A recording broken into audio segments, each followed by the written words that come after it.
What's good, everybody? It's your boy, Coach. Yeah, man, I'm just read this article about Bobby Petrino, and looks like he got another university in the position of check. I mean, man, Louisville, a lot of their alumni are trying to find a way to fire him, but when you're sitting with a $14 million buyout clause, it's going to be hard to do. You know, a lot of these college football coaches, it's a business to them. You know, they know that this thing is a cycle. They know that by taking on their contracts, they're going to have a certain period of time to where they got to produce a winner. If they don't, you know, they know they've made their money and they get up out of there. I wish they wouldn't have all these buyout clauses for these individual coaches, because a lot of them are not loyal to the players.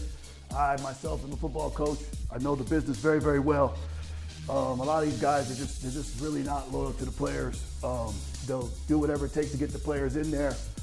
And that's why I like to tell, you know, a lot of the youth that I coach and a lot of the guys that are out there that want to play college football to realize that when you're going into certain things like this, that you need to make sure that you're going to get your education first taken care of, and that you can position yourself to where if you do get a shot at the next level, that you have the right people around you, because that's not going to be any of the coaching staff. The problem, make sure that you do that. If you get that's a blessing.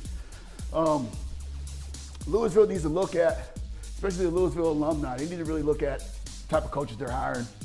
I mean, from, I think it was Rick Pitino at the basketball program to now Bobby Petrino in the football program, they are really stressing that win now as a priority, but that's not really going to last. You know, as you can see, they don't really have any type of longevity there. They might win. I think they had a Heisman Trophy winner, but at the end of the day, you need consistency. You know, you need to be able to be scandal-free.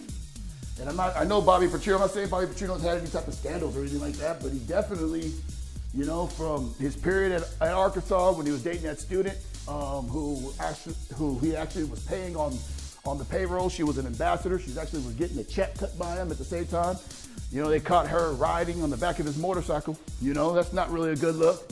You know, they gave him chance after chance after chance. And, you know, he even from when he had that brief stint in the NFL, and he really didn't do too much.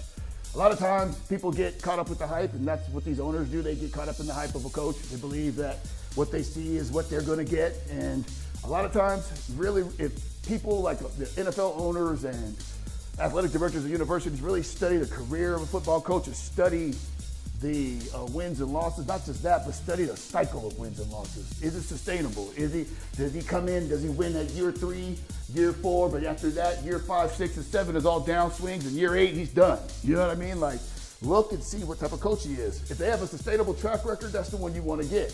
If the guy's a slow builder, it takes him 3 to 4 years to build a winner, but once he builds it, it stays winning, that's the guy you want.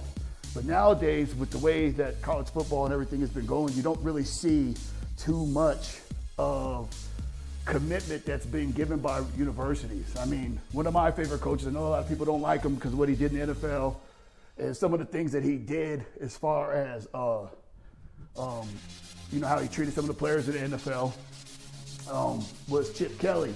He left Oregon at the right time, went to the NFL. I think he left the NFL at the right time, but right now, what he's doing at UCLA, I don't know if they're going to give him enough time to turn this thing around. I can see him maybe there another year, and then they're going to let him go.